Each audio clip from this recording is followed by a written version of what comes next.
roll.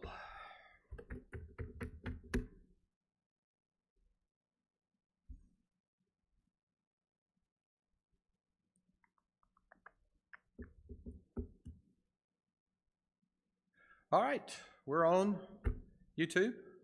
I'm sorry. I can't read lips. Scotty. It's because Nancy's not here. I don't know. Yeah, that's unusual. That's unusual.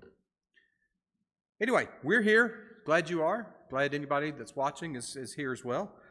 We're in Romans chapter 11. We're finishing up our first 11 chapters, which we have been saying over the course of time is a consistent whole. The chapters having to do with Paul's explication of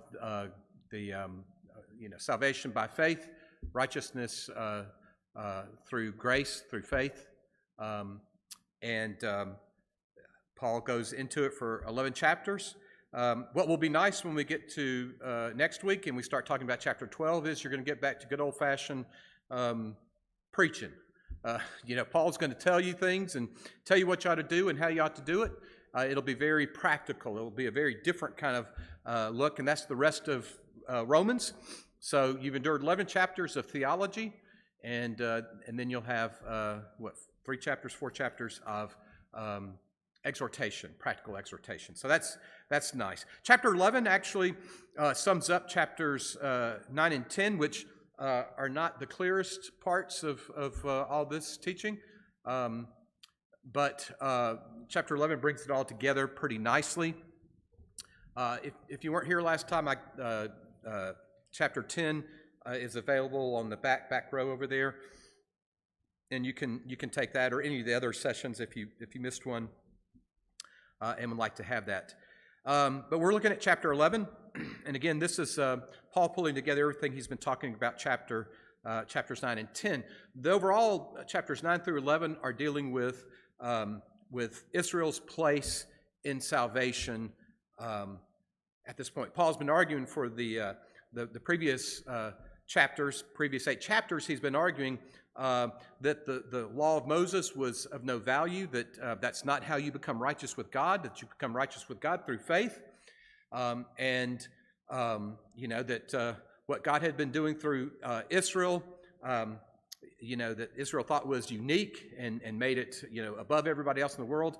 Actually, they were no better off than everybody else in the world at the end of the day. Everybody was under the power of sin, and everybody needed to be delivered by the power of Christ's sacrificial death, resurrection, and so you can't be made righteous by trying to keep the law, is what Paul is saying, which to the ears of the Jews was, blasphemy.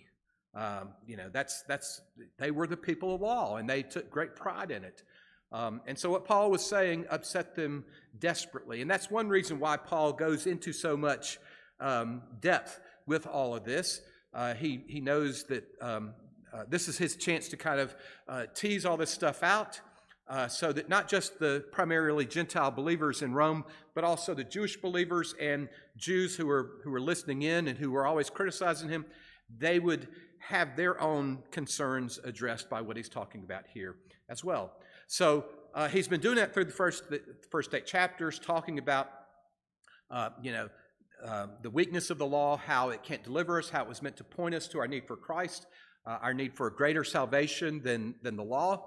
And so he's been doing all that and basically saying in so many ways that God's work was being carried out, not through the law of Moses, but through the work of Jesus Christ, which meant the work of the Jews was kind of null and void at this point. At least that's how they were hearing it.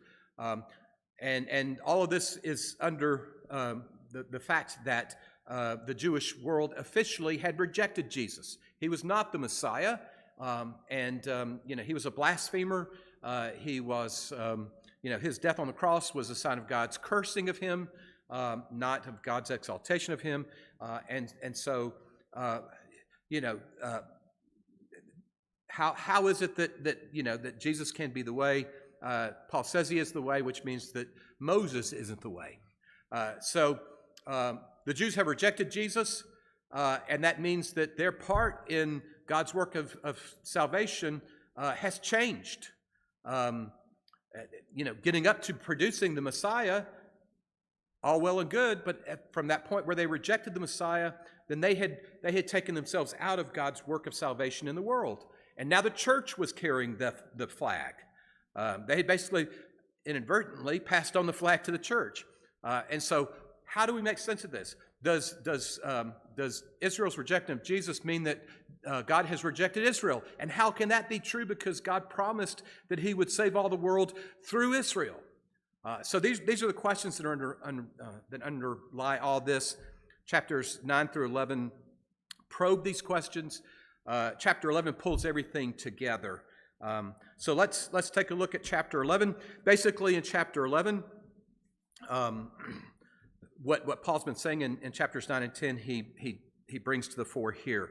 And it can be boiled down to this: Israel's rejection of Jesus has occasioned the extension of the gospel to the Gentiles by way of God's temporary rejection of Israel in favor of the church. This was part of God's plan, which is to say he foresaw it and built it into his direction of things as they were playing out. But it does not signal a final rejection of Israel. In the end, a remnant will be saved and brought into the kingdom by the time Christ returns, so that God's eternal promise to Israel will still be fulfilled through Israel and will still include Israel. Still, for all that can be said about these things, as Paul tries to lay them out, so much more can't be said. This ultimately is mystery. It's beyond us. We can comprehend, a fair amount here. We can comprehend the outlines of it all, but we can't make sense of it all completely. It all still stands beyond us. And Paul will say that at the very end of chapter 11. So we pick up with the first couple of verses there. Paul, again, anticipating the question of the Jews, for all that he has been saying about the priority of faith over the law, and Israel's rejection of Jesus and how that's played in. He asked the question that they're asking. I ask then, has God rejected his people? By no means. I myself am an Israelite, a descendant of Abraham, a member of the tribe of Benjamin. God has not rejected his people whom he foreknew. Paul is pointing to himself here as proof that God hasn't rejected Israel. And this is, I hadn't thought about this before until I was studying this today, but Paul is really making an example of himself. Think of Paul's story. He's a Pharisee of the Pharisees. He's a Jew of the first order. And he has been a persecutor of the church. He rejected Jesus, just like official Judaism did. And yet, look what happened to him. God brought him to himself through Jesus Christ. God put him into the work of the church. And so God took, somebody who would have never on his own turned to Jesus and turned him to Jesus and put him to work in the church. Well, if God can do that in Paul, can he not do that for all the other Jews? For any other Jew? Paul is evidence that God hasn't given up on the Jews. He's used Paul to carry out the work, to take the gospel to the Gentiles, but to do it through a Jewish minister. So Paul stands as proof that God has not rejected the Jews. If God had rejected the Jews, he would have chosen somebody, one of the Gentiles, to raise up and become the apostle to the Gentiles. No, he chose Paul, the Pharisee of the Pharisees, to be the primary minister carrying the gospel to the Gentile world. And again, we just don't appreciate how outrageous that is. That Paul could turn and become the apostle to the Gentiles is the craziest thing in all the world. It just is. It wasn't supposed to happen. It couldn't happen. It should have never happened, and it did happen.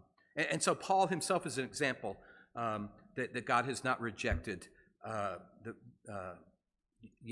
the Jewish people. And Paul is just one of many other Jewish Christians, by the way, who are doing the work. All the apostles are Jewish Christians. Many of the first believers in other churches, some of the other churches are primarily Jewish Christian churches. So God hasn't given up on his people. He's using all the believing Jews to carry on his work in the world. So by no means has he given up, has he rejected his people. He's using them today. Look at me. That's basically what Paul is saying here, I think. Carry on second half of verse 2 and following. Do you not know what the scripture says of Elijah, how he pleads with God against Israel? Lord, they have killed your prophets. They have demolished your altars. I alone am left, and they are seeking my life. But what is the divine reply to him? I have kept for myself 7,000 who have not bowed the knee to Baal. So too at the present time there is a remnant chosen by grace, but if it is by grace, it is no longer on the basis of works. Otherwise, grace would no longer be grace. Paul references the story of Elijah. You know that story. You find it in 1 Kings, chapters 18, 19, 17, 18, 19. Elijah is the prophet raised up at the time that Ahab and Jezebel are in control in Israel. They have, through Jezebel, they've introduced the worship of Baal. They've not just introduced it, they've imposed it on Israel. It has become the official way of Israel, and many of the prophets have turned to becoming prophets of Baal. The great encounter, the kind of climactic encounter, is the Mount Carmel contest, where Elijah takes on the prophets of Baal, and in that demonstration of divine power shows them up. And many of them are destroyed by the few that are still with Elijah. So we know that tension. We know that the majority in Israel had turned to Baal and were worshiping Baal. We also know that after that happened, Elijah was on the lam, trying to get away from Jezebel, who had sworn to kill him since he had killed all those prophets of Baal. And so he feels all alone. He goes all the way, down towards the wilderness area, down to where Israelites went through the promised land. He goes down there, and he's moping, he's groaning, he's complaining. Nothing has turned out the way he thought it was going to turn out. And so he cries out to God, Lord, they have killed your prophets, they have demolished your altars. I alone am left, and they are seeking my life. And so he's praying for God to just take them out, wipe them out. Wipe out Israel. Wipe out your people. God won't do it. Because there is a remnant. He has a remnant that he will keep, and through whom he will work to bring about renewal. And so it's the same principle that Paul is drawing on here. Even though Israel rejects Jesus, God has a remnant in mind. God has a remnant that he will call forth, that he will bring into the kingdom. And so God didn't reject Israel back in Elijah's day, and God's not rejecting Israel in Paul's day. He will save some from Israel to bring them into the kingdom. And so it's the same principle Paul is saying. And it won't be on the basis of works. That may refer to keeping the law. I think it probably does. It is by grace and not by works. That is to say, God's not going to be impressed that they are truly devout keepers of the law. It's going to be faith that saves them. Not the law, but faith that saves them. It's always by grace. Faith through grace, God's grace, that they are saved. And so he introduces the concept of the remnant in this. That concept you find throughout the Old Testament and the prophets. Whenever God brings judgment against his people, he promises a remnant. Even the Babylon, when Judah was taken into the Babylonian exile, it was a fierce, complete destruction. Jerusalem was destroyed. The temple was destroyed. All hope was lost, but there will be a remnant that will be restored, says God, through Jeremiah and through other of the prophets. God never, even when he chastises his people, even when he takes them through the fiercest judgment, he always holds out a remnant through whom he will rebuild things. And so that idea of the remnant is powerful for Paul. And that's how he understands what's going on right now with Israel's rejection of Jesus. They are being rejected for a time. He doesn't deny it. The church has taken Israel's place. The church is carrying the flag forward. The church is now God's holy people because Israel has rejected Jesus, and Jesus is the Messiah. So the church, the elect, they're the ones who are God's, chosen people now. But that doesn't mean he's rejected Israel completely. There's a remnant. There will be some who will come back. There will be some who will ultimately believe, and they will be brought into the kingdom so that God's promise will be fulfilled through Israel. Verse 7 and following. What then? Israel has not achieved what it was pursuing. The elect have achieved it, but the rest were hardened. As it is written, God gave them a sluggish spirit, eyes that would not see, and ears that would not hear, down to this very day. And David says, let their table become a snare and a trap, a stumbling block and a retribution for them. Let their eyes be darkened so that they cannot see, and keep their backs forever bent. So I ask, have they stumbled so as to fall? By no means. But through their stumbling, salvation has come to the Gentiles so as to make Israel jealous. Now, if their stumbling means riches for the world, and if their loss means riches for Gentiles, how much more will their full inclusion mean? He's going over the same territory. Israel has not achieved what it was pursuing. What was Israel pursuing? Righteousness with God through the law of Moses. They weren't able to achieve it. That's what the gospel's all about.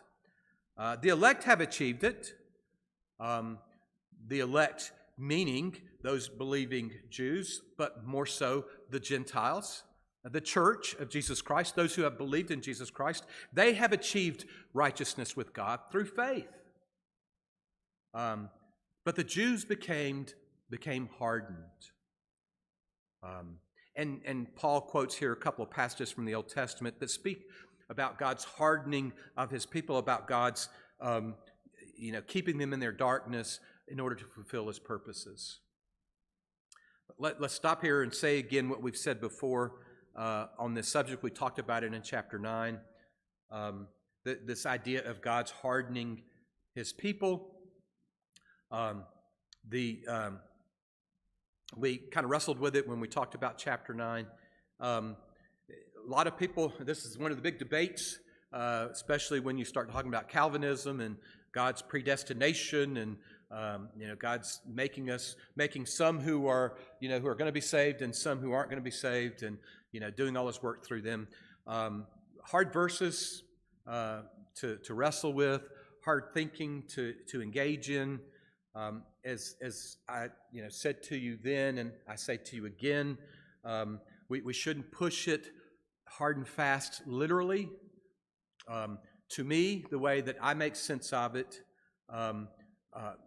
number one, Paul is pushing both sides of the argument. He is both saying that God does things in certain ways. He pushes us in certain ways. He uses us in certain ways at the same time that we have free choice and our will matters. As I said when we talked about chapter 9, for me, the way I see it is that God, his foreknowledge of us is his eternal vision of our lives in the world. With God, there's not past, present, and future. There just is the present. Everything is present to God at one and the same time. And so for us, what was 1,000,000 years ago and what is 1,000,000 years in the future is all present to God.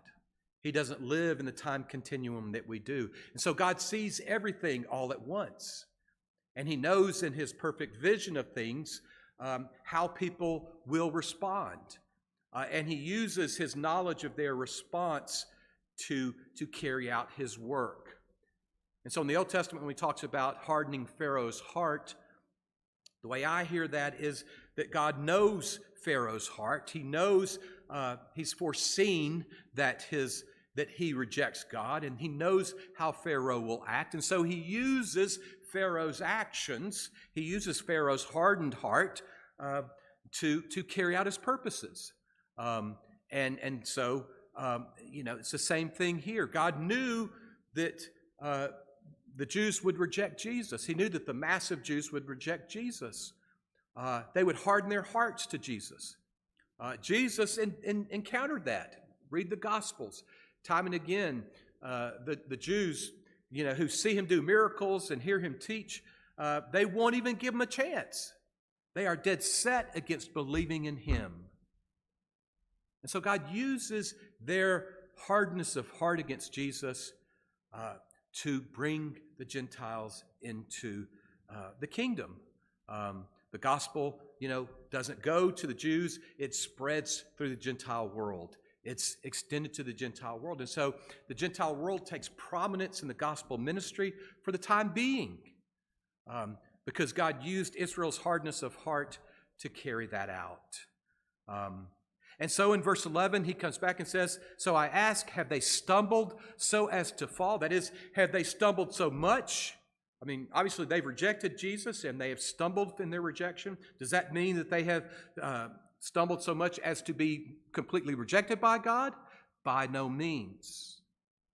But through their stumbling, through their rejection, salvation has come to the Gentiles, and their salvation coming to the Gentiles is making Israel jealous. And it's Israel's jealousy that will be used to draw some of them into the kingdom eventually. Did you? Yeah. Yeah.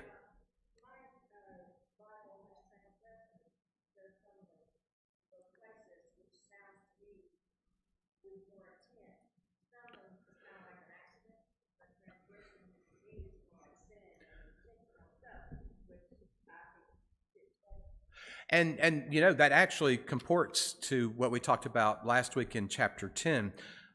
If you read chapter 10 closely, you'll see that Paul is making the case, beginning in the end of chapter 9 and through chapter 10, that Israel intentionally rejected Jesus. And it's emphasizing that point of intentional rejection. And so that which translation do you have?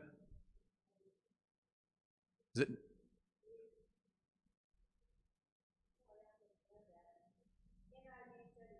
NIV. Okay. Yeah.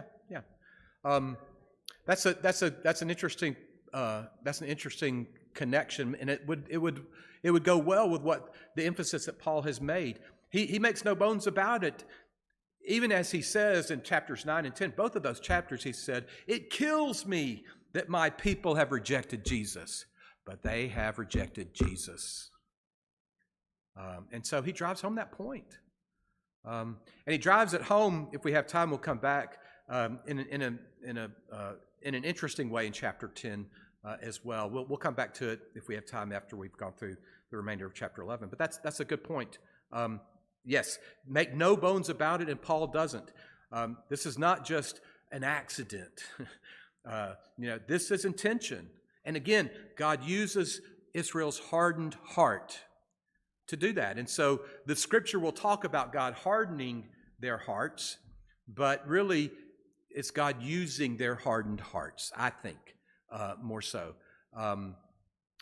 Again, all throughout Paul's teaching, he's going to speak in terms of, God's ordaining things to happen, even as he emphasizes our choosing this or choosing that option. And so he holds both of them in tension. And we have a hard time doing that. And we think you've either got to be a Calvinist or an Arminian.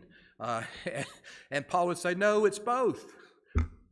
You should be both a Calvinist and an Arminian, somewhere in the mix of that. So anyway, those verses 7 through 11, he's just driving home that point once again.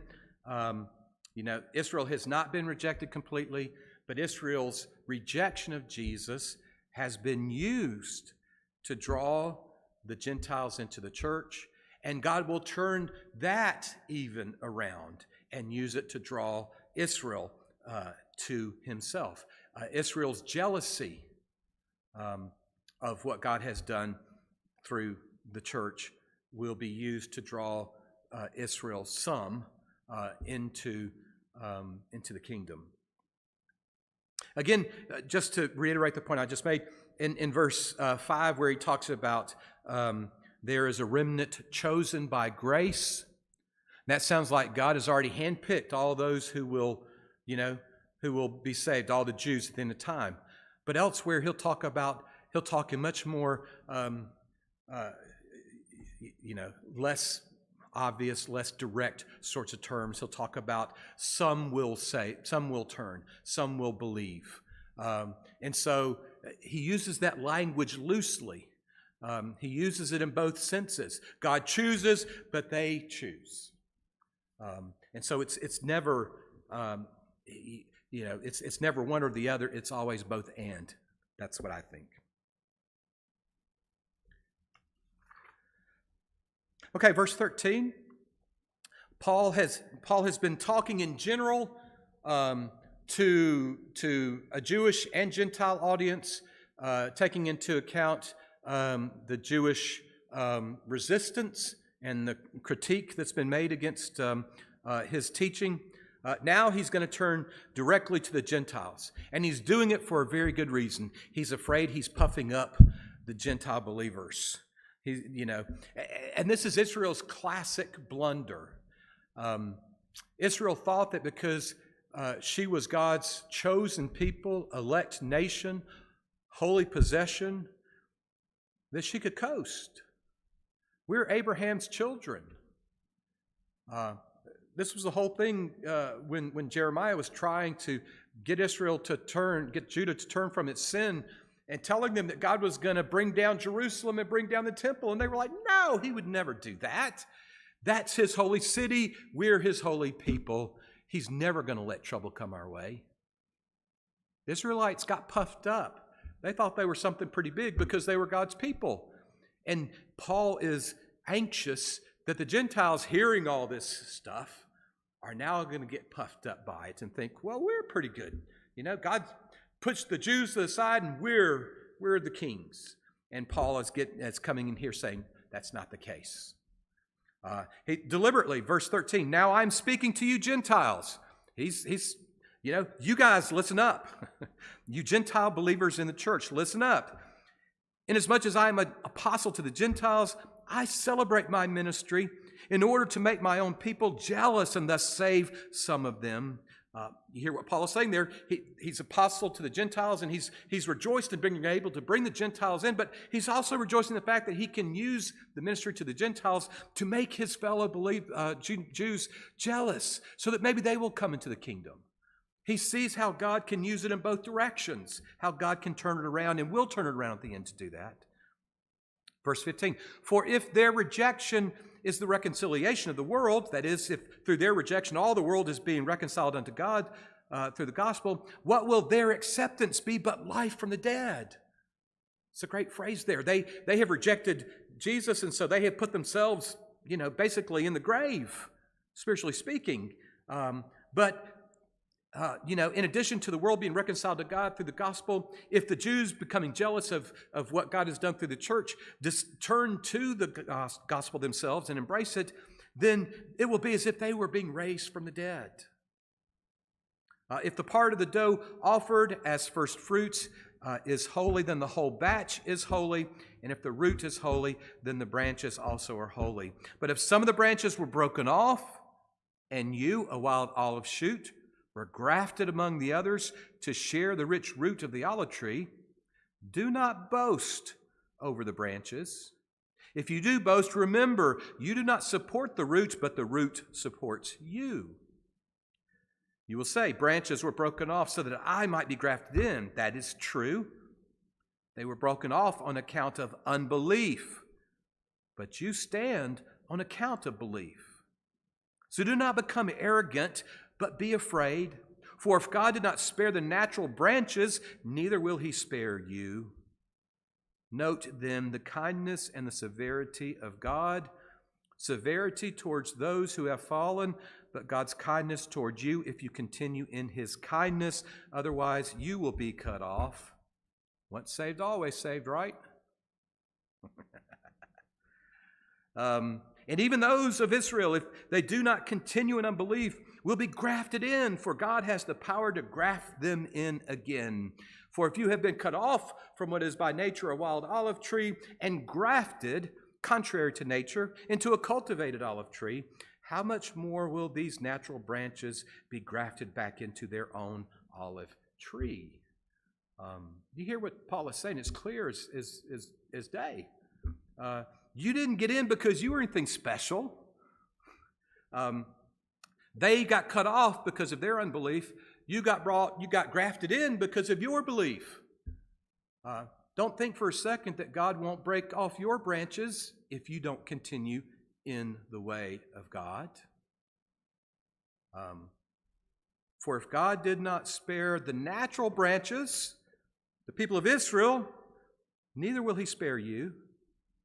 Verse 22, note then the kindness and the severity of God. Severity toward those who have fallen, but God's kindness toward you, if you continue in his kindness. Otherwise, you will be cut off. Again, I know, the once saved, always saved is a Baptist thing, right? We champion that. We beat the drum on that and all that kind of stuff. I think the problem with that is that it comes from a faulty way of looking at salvation. And I've written about that in these notes here, and I've talked to you about that before. That's this kind of notion of salvation as an instantaneous process. You say the right words, and bing, bang, boom, you're saved, and everything's good. We talked about this last week when we were parsing those words in chapter 10, those words that you've heard a million times in Baptist life. The word is near you, on your lips and in your heart. Because if you confess with your lips that Jesus is Lord and believe in your heart that God raised him from the dead, you will be saved. And we talked last week about how, those words mean a whole lot more than we think they do. And a lot of people think they just mean that you tell everybody you believe in Jesus and you get baptized and you're good to go.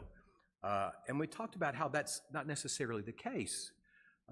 That confession of faith is made, it's a choice you make, going against the world. For the Jews who were making it, it was going against their Jewish brothers and sisters. They were being outcast from the Jewish way by accepting Jesus. And so it was no small thing for them to confess Jesus as Lord, because Israel had said that Jesus was a blasphemer. And it was no small thing for them to believe that Jesus had been raised from the dead, that was God's exaltation of Jesus, because the Jews taught that Jesus' death on the cross was his judgment against Jesus as an accursed blasphemer. So to profess faith, to confess faith, to embrace Jesus, to believe that he was raised from the dead was not just, I believe Jesus was God, and I believe he died on the cross for me. No, it was saying those words to people who would kill you for saying those words. It was putting your life on a path. Salvation, it's not just say words and bing, bang, boom, everything's done, you're finished. Salvation is a process. You commit your life to Jesus Christ and you walk with him. And you have to persevere all the way to the end. The perseverance of the saints is about staying on the way of Jesus all the way to the end, through trial and tribulation, through persecution, through doubts, through sorrows, through hardships. It's about staying on the way of Jesus all the way to the end, and that's not easy to do. And so, but that's what he's talking about here. Another way of looking at it is, just because you're a member of First Baptist Church or whatever, doesn't mean you're in right relationship with God. Just because you're a child of Abraham doesn't mean you're in right relationship with God. Paul talked about that way back in chapter 2. It's how you live. And is your devotion to God and your keeping of his laws growing as you go? So anyway, powerful stuff here. The kindness and severity of God. Just because God grafted you in doesn't mean he won't cut you off. That one messes with our theology. I'm sorry, it's in the Scripture. It's not. I didn't make it up. Any questions about those verses, or any questions about any of that I've said?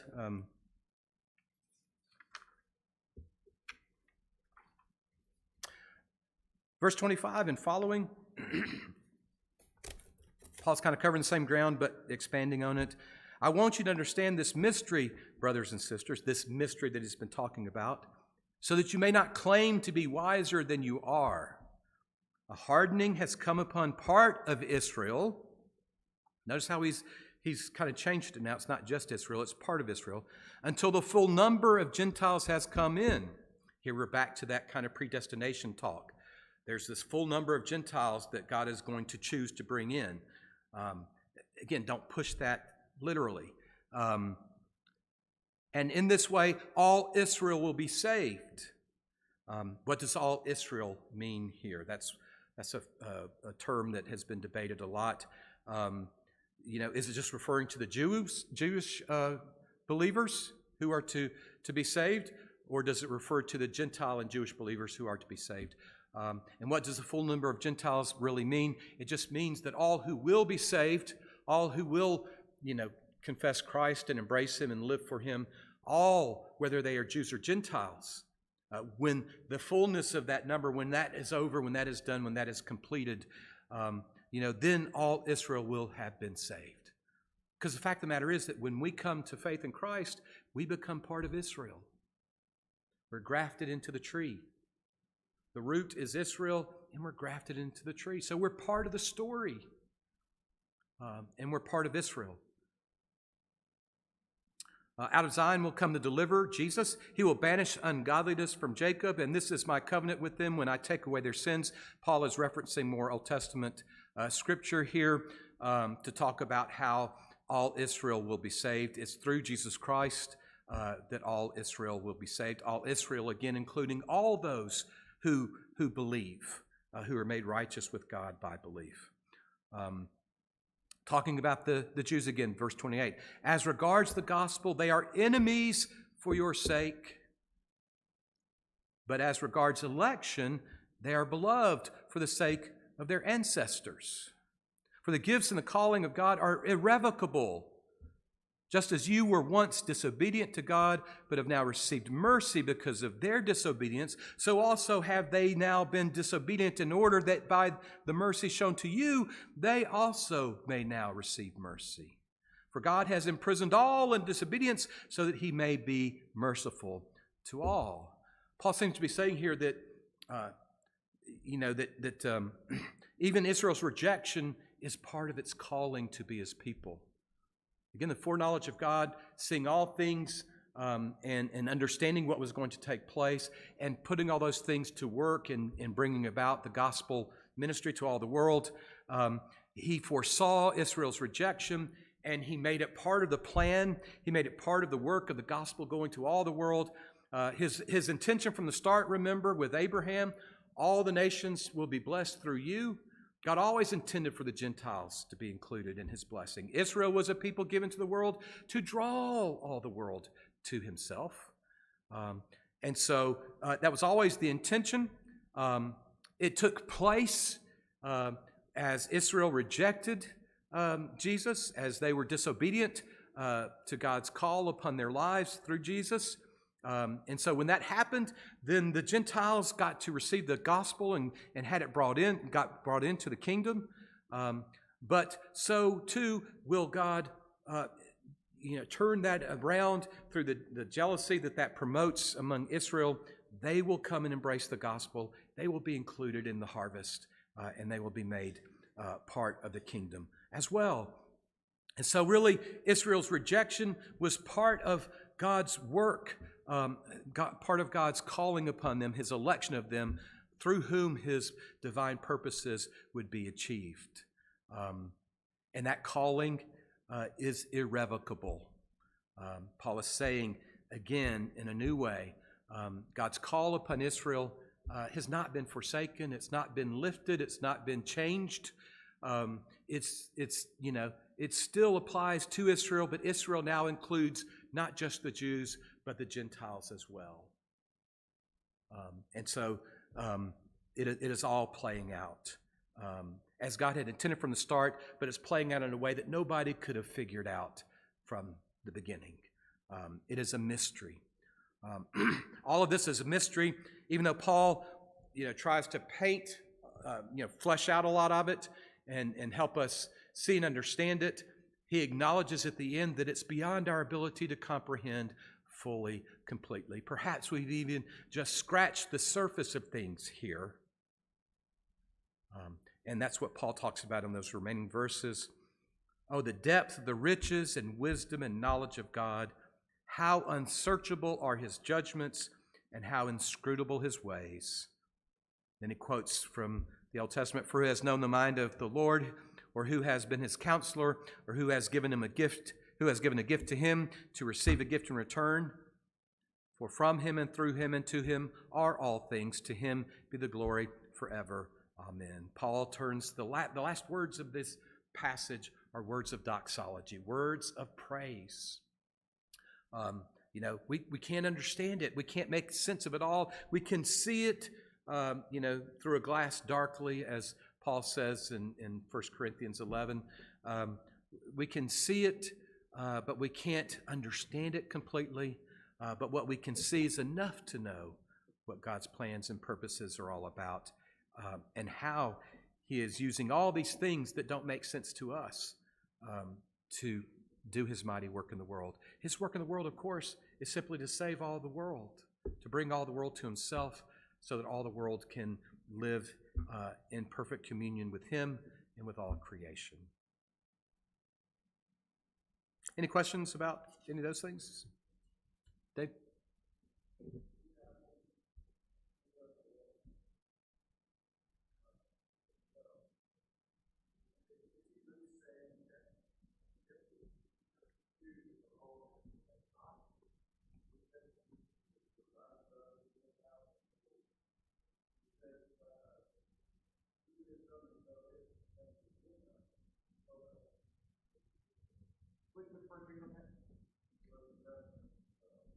Verse 11 and 12.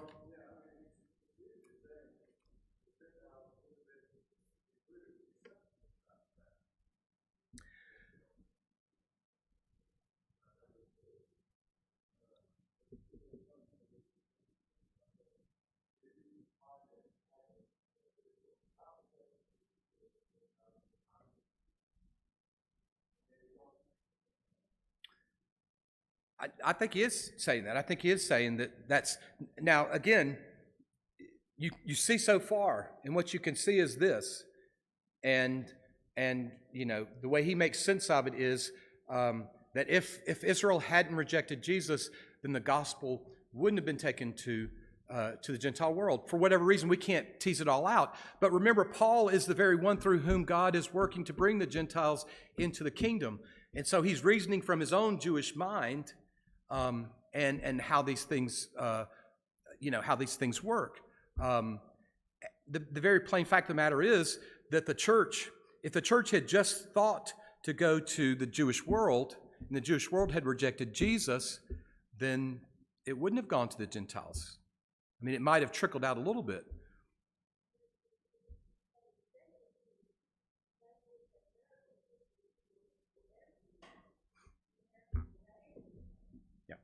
And we can... Go ahead.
came to bring Paul Israel first. It's the kingdom. To start there. But there are also other passages in the gospel that show, I mean, all the time Jesus ministers to those, to the people, are the initial echoes of the gospel going out beyond the Jewish world. His submission was to present himself as Messiah. Paul would probably say, so that he could be rejected by Israel, because that's part of how God brought the whole world to it. Again, for Paul, it is mystery, ultimately. And all he's doing is looking what's on the ground, and then he sits on it.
begin with me trying to, really this whole argument, and it's taken 11 chapters to do all. So, again, I think he's trying to answer critics, he's trying to explain his gospel to both the Gentile and Jewish audience. And I think he's really saying mainly to the Jewish audience, because those are the guys who get in so much trouble all the time. But I think he's also trying to set the wrong language. In his own gospel. But at the end of the day, he acknowledges that for all that he can understand and see, there is so much more to his life. And he just gets thankful and trusting that one day.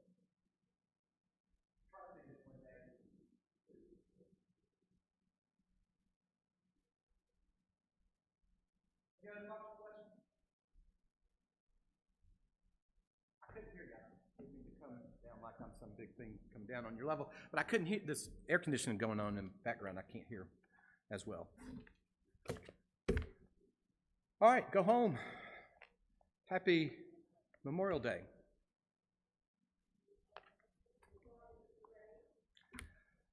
I'll see. I need to do some work tomorrow. I got to get a head start. It's going to be a busy week. I have. That's such a neat thing. That is really such a neat thing. I don't think I've ever seen anything quite like that in any other place where I've lived. That's very unique. Yes, I think so. I think so. Oh, I better turn this thing off.